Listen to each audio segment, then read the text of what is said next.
All right! Alors, je suis avec un éducateur spécialisé. Fait que toi, qu'est-ce qui a fait que tu es venu prendre la formation? Qu'est-ce que ça t'a apporté? Ben, en fait, j'ai eu un ami qui, ça faisait un bon 12 à 18 mois qui travaillait pour me convaincre de venir faire la formation.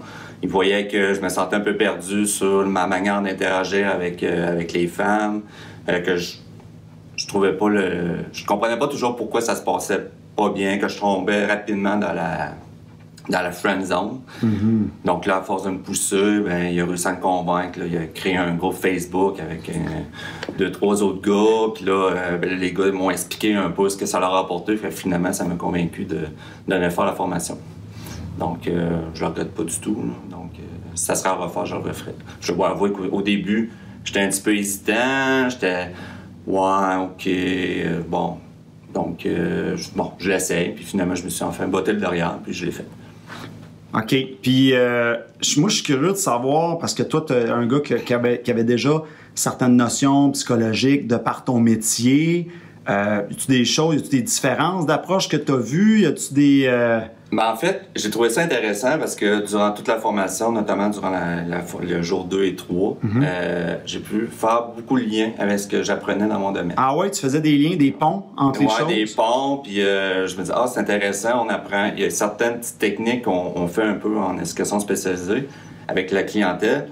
Sauf que dans mon domaine, on est toujours dans le rationnel, on réfléchit toujours, on a toujours une certaine structure à respecter, on est toujours dans le rationnel. Et la formation m'a permis un peu, en quelque sorte, de sortir de ce moule-là, de me dire, OK, ben faut que j'aille travailler autrement, que je peux. C'est pas juste en analysant l'autre personne que je vais réussir nécessairement à séduire. Donc, ça m'a apporté une approche différente. Je pense que mon domaine va m'aider aussi de ce côté-là. Je pense qu'en joignant ce que j'ai appris... fusion des deux. Ouais, ce que j'ai appris dans ma technique et ce que j'ai appris durant ma fin de semaine, je pense que ça va me permettre de pas mal de bien cheminer au travers de tout ça. Puis, veux pas, avec l'expérience, je me suis aperçu, Caroline, je comprends mieux pourquoi ça fonctionnait pas. J'ai identifié assez facilement les erreurs que j'ai faites, notamment sur Internet, dans les sites de rencontres, les applications, puis même en personne, c'est que je me faisais offrir un verre, puis ça a été un flop, ça n'a pas marché. La fille est sortie, je suis sorti, puis il s'est plus rien passé. Donc, ça m'a permis vraiment de déceler un peu mieux ce que je faisais de mal, en fait, durant ces expérimentations que j'ai eues dernièrement.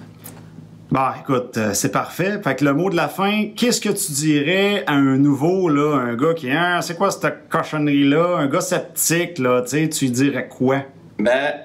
Mon premier conseil, je comprends ce côté-là sceptique parce que je l'ai été sceptique. Donc, c'est sûr que ça m'a pris un peu de temps à me convaincre, mais la première chose que je peux conseiller, c'est une petite discussion au téléphone avec qui s'occupe de tout ça. Puis après ça, je pense que juste cet élément-là, ça va motiver à rentrer puis à t'apercevoir que, il y a des choses que j'ai peut-être pas saisies, donc d'y aller puis de foncer. Puis sincèrement, ça vaut vraiment, vraiment la peine. Moi, je regrette rien. Comme je disais tantôt, si ça sera à refaire, je le referai sans aucune hésitation. Bon, écoute, un gros merci à toi, puis je te souhaite bon succès dans tes choses. Merci.